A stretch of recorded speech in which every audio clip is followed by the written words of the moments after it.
Hello everyone and welcome to a special preview chat that we're going to be having with Teflon. I'm Peter for TheSixthAxis and we're going to talk about some of Far Cry 4, which Teflon has been watching, playing, looking at, generally learning a bit about. Videoing as well.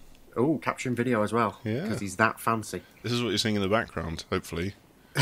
Hopefully, unless you've all got your eyes closed. If this has gone right, yeah. So, the first thing, I'm quite excited about Far Cry 4, but the first thing I would like to know is, as a sequel to Far Cry 3, is it more like Assassin's Creed Unity, or is it more like Assassin's Creed Rogue? Well, it's very much in the kind of mould of Assassin's Creed Rogue, where it's kind of like it's very much a straight-up follow-on from Far Cry 3 in terms of like the gameplay and the structure and stuff like that. Mechanically similar. Yeah. There's a lot of the same ideas running through it, but it does kind of try and have its own identity. So, like, with all of the Far Cry games, we've always got new characters, a new location, a whole new environment to play around in and stuff like that. And there's always new ideas and things like that. And there is a new protagonist in this. Yes, his name is AJ Gale, and he is one of the things that Far Cry 3 got a bit of stick for was that it was white man goes to island and like manages to take over the resistance for the locals there, and it's like, you know, one of the most cliched things you can possibly imagine. Yeah, I've been here for 5 minutes and now I am your leader. Yes, but in this case, AJ is a returning native from the fictional region of Kirat, and he's sort of returning to his roots, and so he's kind of like a mixture between being a local and an outsider. He spent a lot of his childhood in America, and he's decided to come back to Kirat because his mum's died, and it's something along those lines. So what is actually going on with the story? What's the background to his return? Is there like a larger scale? Are there events happening? Yes, I mean he's coming back because he wants to scatter his mother's ashes in her native country, in his native country, really. And it turns out that Kirat is kind of a very war-torn region, and so there's like a resistance group, and there's a self-imposed despot. He, like Pagan Min, he calls himself a king, and he's got a royal army and all of this stuff. So that you basically wade into this big conflict, and yes, you get there 5 minutes later, you're fighting. Basically, I think that's kind of the setup that it's going to be at the start of the game. That's kind of reassuring. That's the way Far Cry games should be. Yes, it'd be quite weird if suddenly you're having to do farming and. But they all kind of start off like that. They all start off with, well, here you are, and here's the thing that's happening, and oh no, it's all gone wrong, and here's a gun. Yeah. and that's it. That's just. But this one's set in the Himalayas, isn't it? It's a nice mountainous. Yeah, it's this fictional region, Kirat, but it is at the bottom in the foothills of the Himalayas. So they're not. It's kind of a mixture between that region, and you do have there's a lot of like Indian kind of accents going on with the characters in the game, and it is actually really, really quite pretty. So how big is it? Does it look like it's going to be bigger than Far Cry 3? Or obviously it'll be more vertical as well, won't it? Yes, it is. Well, Far Cry 3 did have quite a few mountains. Yeah. But it's the thing with the world structure is that like the extremes, like the tops of the mountains, which you can go to on certain missions. Those you can only get up to those with like a kind of fast travel system, and it's always mission based and like this separate thing. But the world itself, the overall world, it looked, going on the map, it looked roughly equivalent to like maybe 1.5 of the islands in Far Cry 3. I haven't done a direct comparison, but it's pretty big. Yeah, that is pretty big. Well, even though, I mean, the maps in Far Cry 3, that was fairly big. It took a long time to get from one side to the other. Yes. It's going to take quite a while to get. So how are we getting around? Well, you've basically got all of the stuff that you had in Far Cry 3. So you've got trucks, you've got, I think you had buggies in Far Cry 3.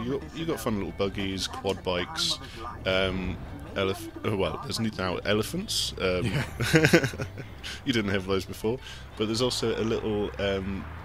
I don't know what it's called, but it's basically this tiny little chopper, this helicopter, which you can hop in, and it's actually really, really easy to control. The only problem with trying to attack people on the ground is that, like, they're quite accurate, and you basically have no protection in this little helicopter. Yeah, it is. It's like a microlight, isn't it? It's just basically That's the tubes word. and Yes. a rotor. That's the word I was looking for. One really nice effect with it is that as you are flying around, like the trees underneath you are blowing in the wind that it's creating. Downforce, that sounds so cool. And so, it's still like outposts and that sort of thing? We're still clearing areas of land, and that'll help with like discovery on the map and stuff like that. Yeah, basically it's the exact same setup in terms of like discovering the map. So you've got towers which you have to climb up, and there's little bits of first-person platforming which everybody loves, but they they do work quite well in a Far Cry setting because they're isolated things.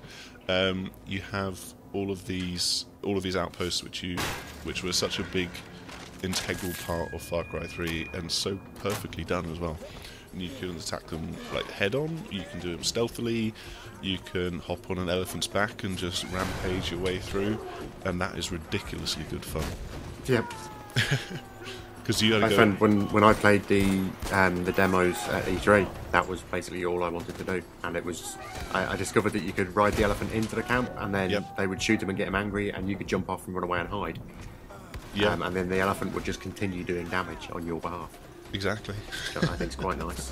But what about other animals in the game? Do we have the same sort of skinning and crafting and?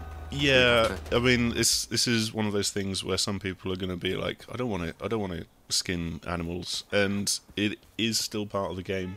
The thing is, the animals, the way that they are created in the game, like the animals and the humans live in very close proximity, and for some reason the animals regularly attack humans that get into their territory and stuff instead of running away. So they are quite they go for you basically.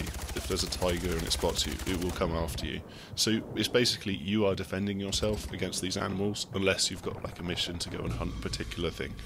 But then the way it ties into the upgrade system, and you have, as you're playing the game, like you will earn experience, and you'll be able to unlock new skills, buy new weapons with money, and like customize the weapons and stuff like that. But then with the animals, you are using their pelts to create things like a bigger wallet, a bigger grenade bag, and it's just a bit. For me, it's just a bit stupid and over the top to be like skinning 3 rhinos to have more freaking flamethrower fuel. It just doesn't make much sense to me. No, it is a bit silly, but it's a bit of fun, isn't it? It's a way of getting that sort of different mechanic in there as well. Yeah, it's one of those things where, like, if you're offended by it, then don't play the game. No, and I suppose it's almost like an effort to try and make that make sense, rather than just, well, you've been playing the game for 4 hours now, so you've leveled up and can carry an extra hand grenade. Yeah, I guess that so. Concept is, in many ways, that concept is even more ridiculous than actually having to do something that facilitates that. Why you can't just go to like a local convenience store and get a plastic bag? I don't. Yeah, just go to the bag shop. Yeah, I mean, there's plenty of sponsorship opportunities in that regard. Like, you could have a Waitrose, Sainsbury's. Like, maybe you need a Waitrose bag for your hand grenades and a Sainsbury's bag for your for your arrows for your bow. It's important questions we're asking here. Yes, we're covering everything. Okay, so what about the way the story is structured then? Is it a simple sort of linear thing from start to finish, or can you sort of approach it however you want? Well, how does the story work?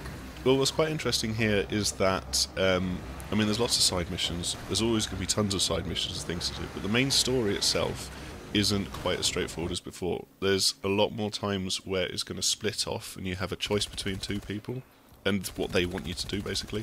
And this is because there's a bit of this power vacuum at the top of the resistance. And there's 2 people who often whose names I cannot remember, and I've written them down terribly, so I can barely even read them. What's interesting is how, like, they'll have 2 different opinions on what needs to be the next action that the resistance takes. So one example from my time with the game was that I could pick to either go and defend an outpost, or I could decide to go and collect some intelligence.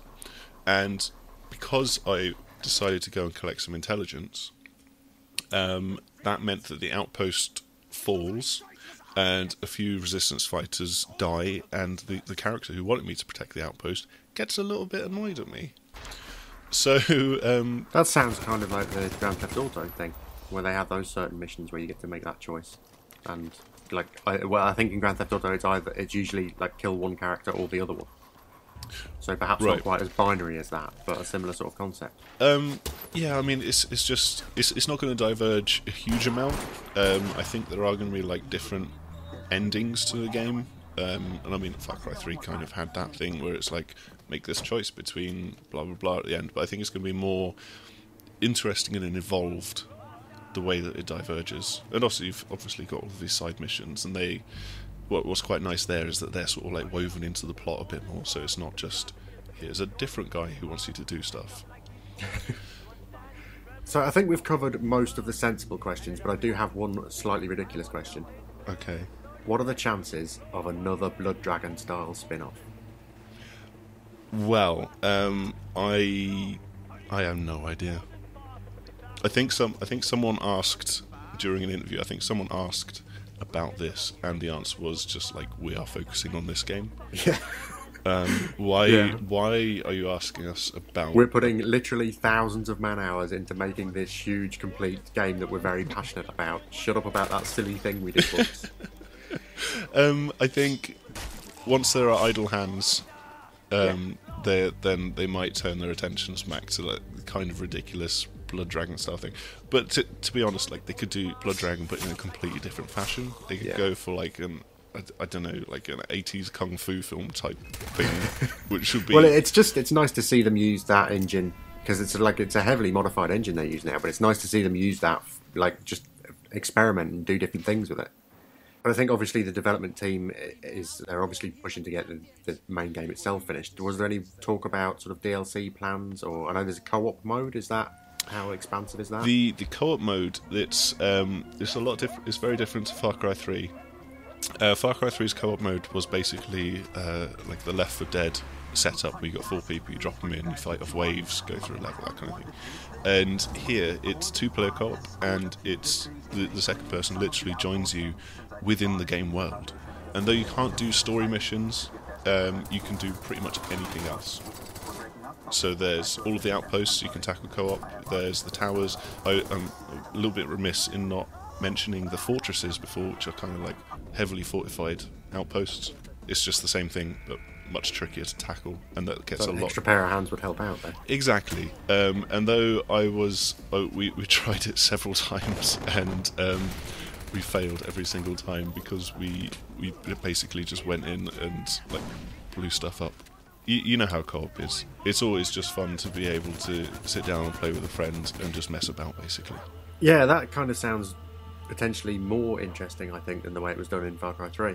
I think it's nice to have that, and presumably if you unlock outposts like that, then they stay unlocked for you in your single player when you go back to doing the story modes. Yes, what happens there is that they unlock for the host player, but not for the player that's joining.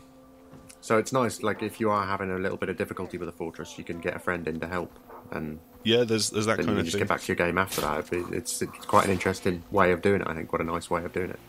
So thanks for telling us about Far Cry 4. That's out on the 18th of November, is it? Yeah, that's right. Yeah. And so we'll be trying to get our review coverage out before then.